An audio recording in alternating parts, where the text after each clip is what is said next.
Elle disait parfois, j'aurais jamais pu être plus heureuse maintenant qu'avant la maladie. Moi, ça me paraissait fou d'entendre ça. Mais en fait, Lorraine, elle arrivait à puiser en fait son énergie dans les relations qu'elle tissait au quotidien. Bonjour, je m'appelle Thomas Delarose. Je suis le réalisateur de Promesse. C'est un film que j'ai réalisé avec ma sœur jumelle Lorraine. On est les deux derniers d'une fratrie de 5 enfants. Et en fait, ma sœur Lorraine est tombée malade d'une leucémie, un cancer du sang, en 2009. Elle nous a quittés 6 ans et demi plus tard, avec l'envie de faire un film. Et aujourd'hui, voilà, ce film vient de sortir au cinéma.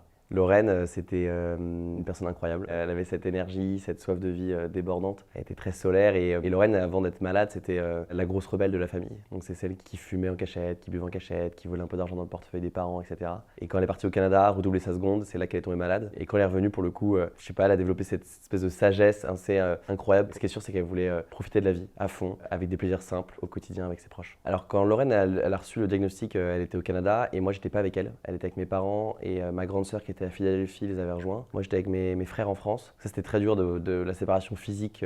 Moi personnellement je comprenais pas ce qui se passait et Lorraine j'avais l'impression qu'elle était déjà dans son mode battante quoi. Elle venait d'apprendre ça, le traitement a dû commencer là-bas parce que la maladie s'était développée trop rapidement et pour autant je la sentais pas anéantie du tout. Je pense que le fait qu'elle était entourée avec les parents, ma sœur et nous qui étions donc des appels Skype etc. Je sentais qu'elle avait déjà la niaque et qu'elle voulait se battre dès le début.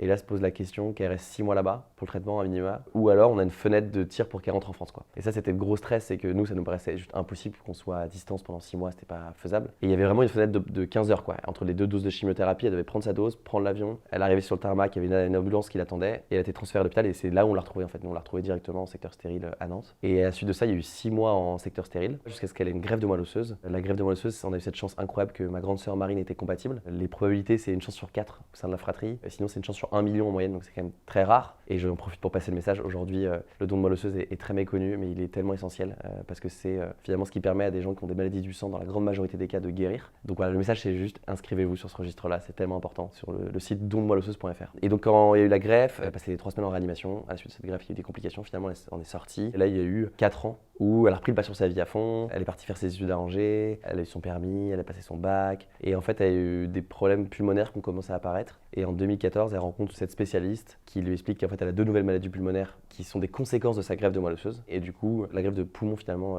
était l'étape nécessaire. Et donc en 2016, donc 6 ans et demi après le début de la maladie, elle reçoit une greffe de poumon et en fait 3 mois après la greffe, de suite de complications, elle a contracté la tuberculose. Elle nous a quittés donc le 19 juin.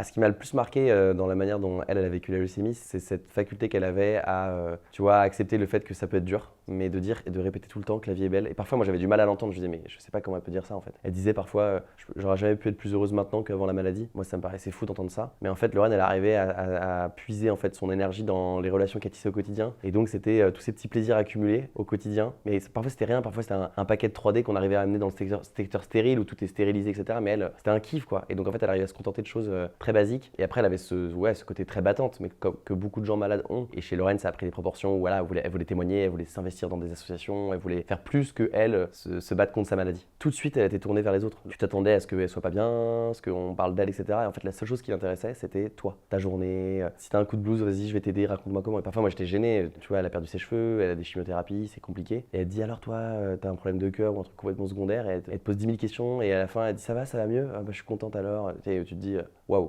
Plutôt en mode te rassurer quoi. Mais en fait ça lui faisait du bien, ça lui permettait aussi de vivre par procuration je pense. Et ça elle l'a eu du début à la fin de sa maladie. Donc elle avait cette soif de vie, elle disait tout le temps c'est pas la maladie qui va dicter ma vie, c'est l'inverse. Ou, si tu peux pas rajouter des jours à la vie alors rajoute de la vie à chaque jour. Et c'était son credo. J'ai l'impression que plus sa condition physique était limitante, plus elle voulait raconter son histoire. Avec ce credo de ok tu peux en chier, la maladie c'est dur, mais en fait c'est aussi magnifique pour les relations que tu crées, pour les petits moments de bonheur, des plaisirs simples, etc. Et elle voulait véhiculer ça. Et du coup 6 mois avant de nous quitter, elle nous a annoncé qu'elle voulait faire ce film, elle s'est procuré une caméra. Et là elle a commencé à tout filmer, mais tout et n'importe quoi. L'idée c'était de faire peut-être un montage sur YouTube. Et donc on la voyait souvent avec sa caméra, des moments en famille, avec les potes, etc. Mais en fait elle se filmait aussi beaucoup tout seule. C'est là où elle se racontait, c'est là où en fait elle se confiait à la caméra. Et ça moi je savais pas qu'elle le faisait, personne ne le savait. C'était je pense thérapeutique pour elle, c'était la caméra c'était une sorte de confident. Et du coup elle se raconte sans filtre, parce que Lorraine elle avait ce truc là qu'elle avait pas de filtre. Et en fait on a eu cet échange où je lui ai dit que je l'aiderais à faire ce film. Mais moi j'y connaissais rien, j'étais en école de commerce, elle était en école de psy. Je pense qu'il y a beaucoup de naïveté, mais il y avait cette volonté qu'on allait faire ce film. Et donc c'est là où je lui ai fait la promesse que je l'aiderais à faire ce film. Et quand je lui ai fait cette promesse, pour le coup,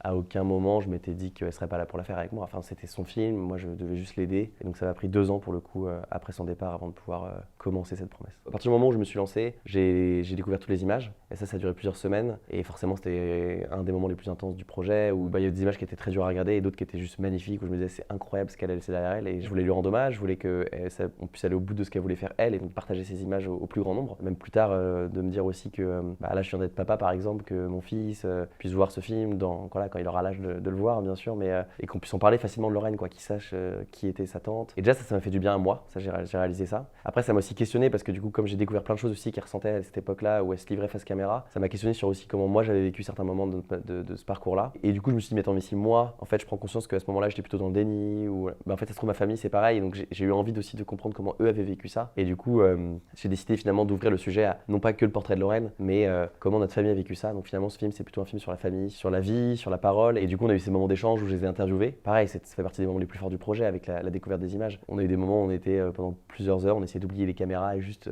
avec mes frères, ma soeur, mes parents, les meilleurs potes de Lorraine. En vérité quoi, c'est là où on a eu des échanges, on s'est dit des choses qu'on s'est jamais dit, et moi ça m'a fait beaucoup de bien d'entendre ça, de voir que ça leur fait du bien aussi. Et avec du recul, j'aurais bien aimé même qu'on ait des échanges même pendant que Lorraine était encore parmi nous comme ça. C'est que d'en parler ça fait tellement de bien. La maladie c'est un sujet très tabou, le deuil c'est un sujet très tabou, et c'est pas facile d'en parler. Mais aujourd'hui je reçois beaucoup de retours de gens qui ont connu le deuil ou la maladie, qui me contactent et qui me disent c'est fou à quel point ton film nous a fait du bien, ça permet d'en parler, ça permet de mettre des mots sur des choses qu'on s'était pas dit depuis 10 ans, 15 ans, 20 ans, parfois même de manière beaucoup plus proche. Là j'ai vu une famille la semaine dernière, on avait une projection à Dijon, et il y avait un papa et son fils, et le fils avait perdu son frère jumeau il y a 3 semaines. C'était tellement brutal. Je me suis dit ils sont venus voir le film, et que des gens comme ça viennent voir le film et qu'ils en sortent en disant merci, ça m'a fait du bien. Ouais, tu te dis que ça fait sens tout ça. Donc si j'avais un message à faire passer à ceux malheureusement qui connaissent la maladie, c'est parlez-en entre vous, même si parfois c'est dur, on n'ose pas se mettre à nu, on n'ose pas pleurer devant l'autre. À la fin je trouve qu'on en sort tous mieux en tout cas. Alors c'est important pour moi que toutes les recettes que je vais toucher en tant que producteur soient intégralement versées aux associations qui œuvrent sur le terrain, parce que pour moi c'est eux les héros. Donc il y a 4 causes que défend le projet, 3 autour des cancers pédiatriques,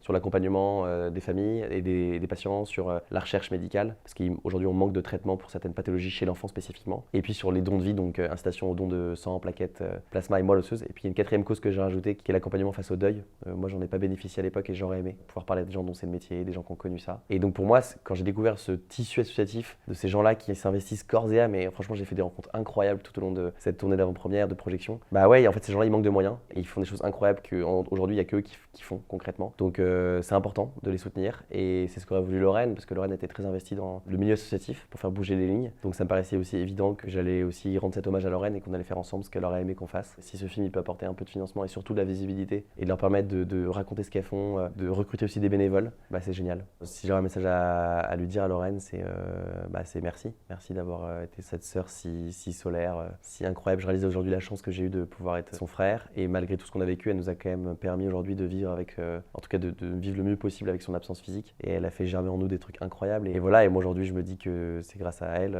que aussi j'essaie d'avoir cette soif de vie et d'être très optimiste sur la vie malgré ce qu'on a vécu. Donc moi si j'avais un truc à lui dire, c'est merci.